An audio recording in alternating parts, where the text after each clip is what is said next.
suis vraiment ravie et honorée d'être ici, parmi vous, chers membres du Club de Tendresse. Frédéric m'a dit qu'il y avait quelques ans que vous avez aussi eu notre réunion de club. 10 ans. 10 ans, voilà, c'est célébré ici au service culturel. Est-ce que vous allez m'autoriser à... Bien sûr, bien sûr.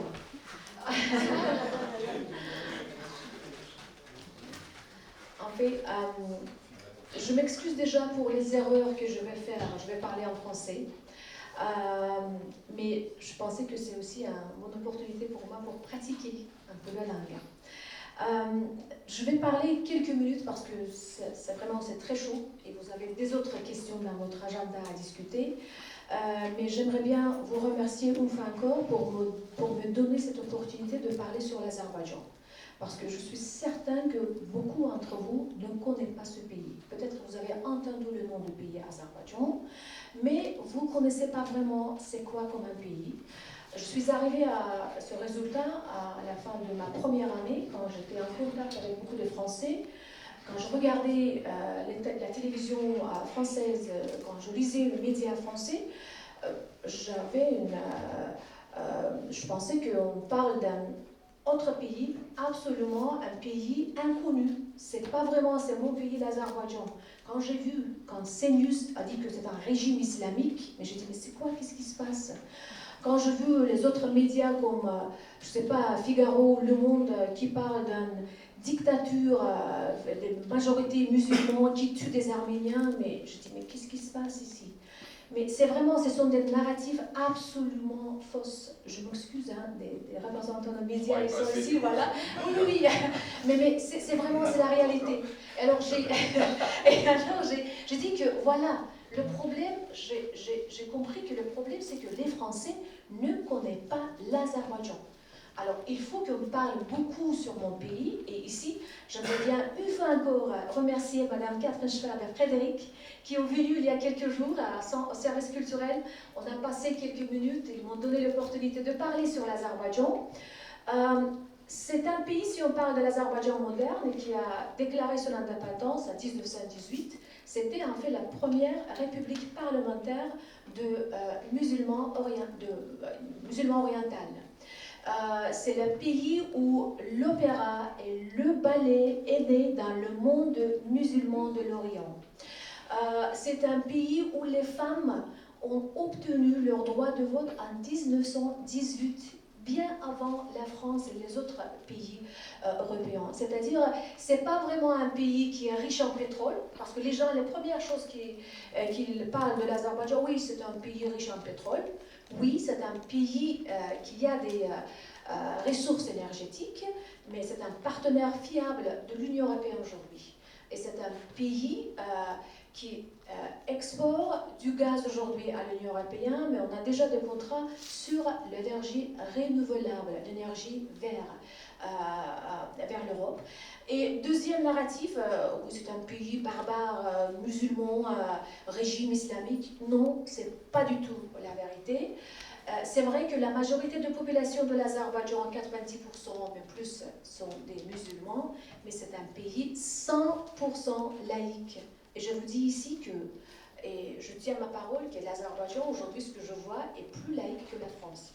Il faut juste venir à l'Azerbaïdjan pour voir que ce n'est pas seulement des mots, exagérations, non, c'est la vérité. C'est un pays avec la plus vieille communauté juive. C'est un pays, la terre de tolérance, où les représentants de différents groupes ethniques et religieux vivent ensemble, en paix. C'est un pays même où les musulmans, des chiites et des sunnites, ils prient dans un même mosquée tous les vendredis. Ce sont vraiment des exemples qu'il faut juste savoir sur l'Azerbaïdjan. Je peux même dire que l'Azerbaïdjan, ça peut être un pays modèle pour les autres pays de Moyen-Orient aujourd'hui. Azerbaïdjan, on a eu vraiment des relations très très bonnes stratégiques avec la France il y a quelques années. Malheureusement, les dernières années, il y a des problèmes dans nos relations, mais je dis c'est normal. Dans toutes les familles, on peut avoir des problèmes. Ce qui est important, on est en train de normaliser nos relations parce que géopolitiquement, vraiment, c'est un pays très très important de la région. C'est pas seulement le pays qui est pays riche en énergie, mais c'est un pays qui a vraiment géopolitiquement joué un rôle important du point de vue de connectivité. Pour aller en Asie centrale, qui est une région très importante aujourd'hui pour l'Europe, pour la France, il faut passer par l'Azerbaïdjan.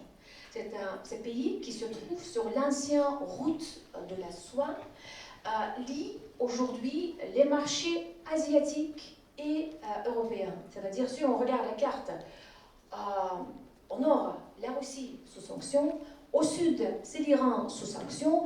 Le seul couloir fiable aujourd'hui qui lie les deux marchés, grands marchés asiatiques et européens, ça passe par l'Azerbaïdjan.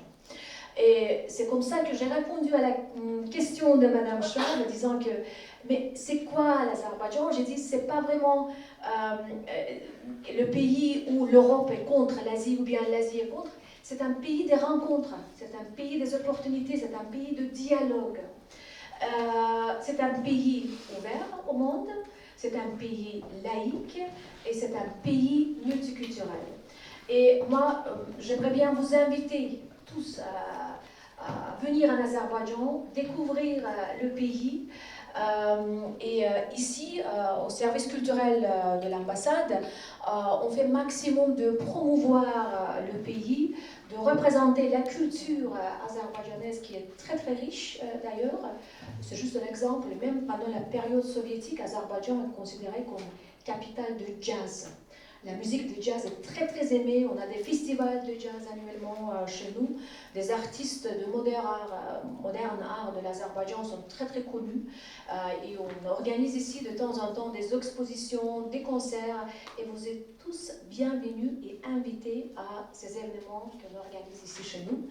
Je m'arrête ici parce que je vois que voilà, ça fait vraiment très très chaud.